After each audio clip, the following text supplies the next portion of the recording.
সকলকে নমস্কার। বসন্ত উৎসবের শুভেচ্ছা সবাইকে। প্রকৃতির সমস্ত রং সকলের চেনা অচেনা সকল মানুষের মনকে ছুঁয়ে যাক, এটাই চাইব। ডায়েরির পাতায় আজকের লেখাটার নাম দিয়েছি আবির রাঙানো। এক মুঠো রং আজ আকাশে উড়িয়ে, চেয়ে দেখি সেই রং প্রকৃতিতে ছড়িয়ে।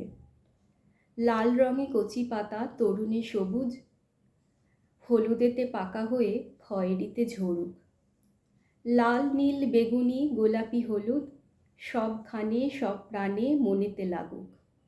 স্বপ্ন চোখেতে আঁকা মাথা ভরা লাল, গোলাপি আবিরে মাখা হয়েছে সকাল। সাদা আকাশের গায়ে সোনালি রবি, মুঠো মুঠো রঙেই তাই সেজেছেন শ্রী রাধার হরি। কোনোখানে নীল লেগে কোনোখানে সবুজ, ময়ূরের পেখমেতে প্রকৃতি নাচুক। রাঙা পায়ে রাঙা হাতে পরনে হলুদ, সাথে তার শ্রীমতী চরণে নূপুর। যত চলে তত ঝরে প্রকৃতিতে সুখ, আবিরে রাঙানো হাতে ছন্দ তুলুক। বেলা শেষ তাতে কি, রয়ে যাবে রেশ, গোধূলি লগ্নে তাই আকাশের বুকে সিঁদুর রাঙানো মেঘ। কত রং আছে এই প্রকৃতির বুকে, ছুঁয়ে দেখো মিশে যাবে প্রকৃতির সুখে।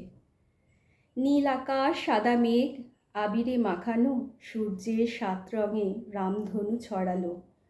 সেই রং মুঠো করে ভরে ভরে নাও, সবখানে সব প্রাণে ছুঁয়ে ছুঁয়ে যাও।